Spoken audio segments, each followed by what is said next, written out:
Hey everybody, it's Ron from Pick Dawgz, and this is Ron's Bank Shot Breakdown. We're going to go over 5 college basketball games for Thursday, December 15th, 2022.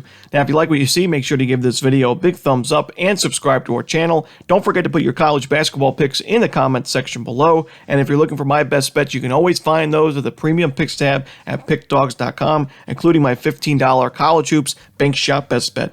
Alrighty, let's get into it. Here are the games for Thursday in college basketball. First up, it's Middle Tennessee and Chattanooga. This one's 7 o'clock Eastern on ESPN+.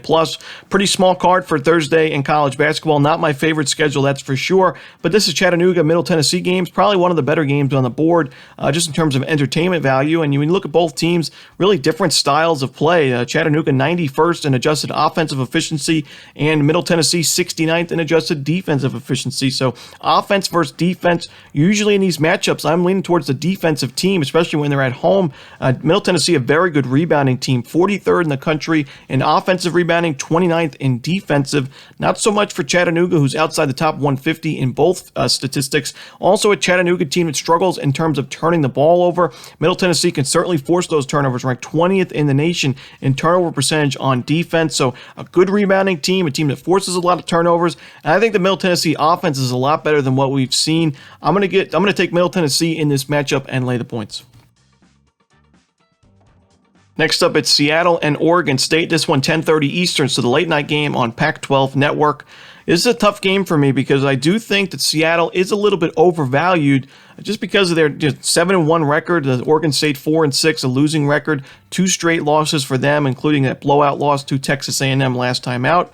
But now they're back at home where they've definitely played much better basketball. They're 4-1 straight up at home. One of those wins over a subdivision team. But Oregon State, I just don't know if they're efficient enough on either side of the ball to really have much of a chance in this game. They're ranked 231st on the offensive side, 216th on the defensive in terms of adjusted offensive and defensive efficiency. They turn the ball over a ton, and that's really no bueno against the Seattle team that takes care of the basketball. They're a very good shooting team, especially from the perimeter, and they're also a very good rebounding team. And that's another worry I have with Oregon State.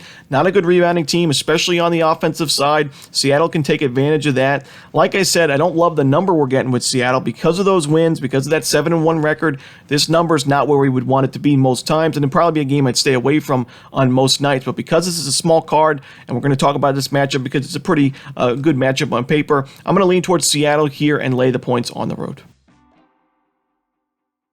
Next up, it's Lehigh and Wisconsin. This one's going to be a 7 o'clock Eastern start time on Big Ten Network.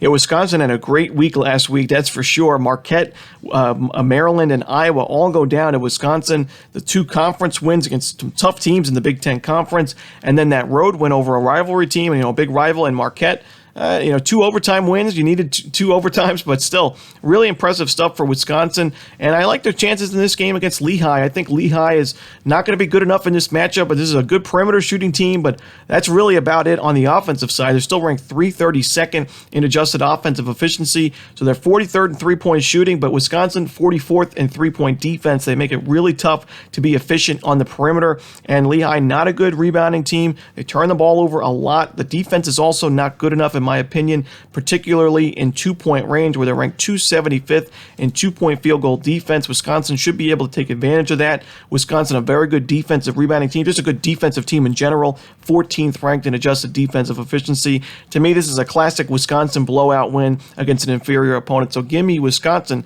laying the points. Next up, it's Stony Brook and Wagner. This one's going to be 7 o'clock Eastern.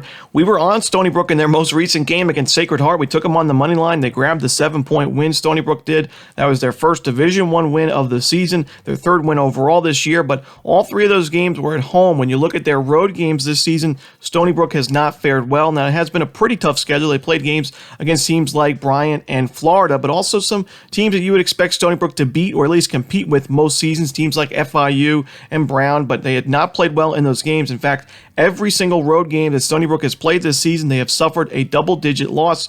They lost by 19 to Bryant. They lost in a blowout to Florida, 81 to 45, to Rhode Island by 10 points, 74-64. They lost to Brown by 11. They lost to FIU by 33 points. So This team has not traveled well. I don't like their chances against Wagner, who I think is in a little bit of a rebuilding year this season, but still doesn't turn the ball over much. It's a good defensive rebounding team. Overall, a solid defensive team overall. So I like Wagner in this game by double digits, so I'll lay the points here with the Seahawks.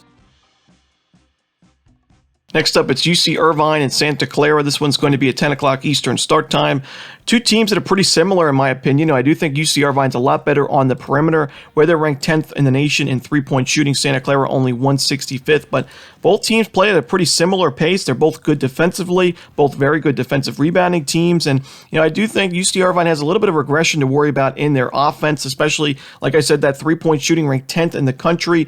Last year, UC Irvine was 256th in the nation in three-point shooting, so I think there's some room for some regression for the Anteaters offensively. I like Santa Clara when they're playing at home. Last game they played Portland State at home. They only grabbed a 3-point win, but in that game, Portland State shot 42% from three. The Vikings are not used to shooting that well from three in most seasons. Overall this year, they're ranked 236 in three-point shooting. So I think Santa Clara's defense is solid, ranked inside the top 110 in defensive efficiency. I think it's good enough here to grab a win. Game should be very, very close. So not a lot of value in this one, but I'm going to take Santa Clara on the money line. And that's it. Those are the games for Thursday in college hoops. Hope you enjoyed this video. If you did, don't forget to hit that like button and subscribe, and don't forget to put your college basketball picks in the comments section below. Again, if you're looking for my best bets, you can find those at Pick Dawgz Premium. As always, this is Ron Romanelli. Good luck.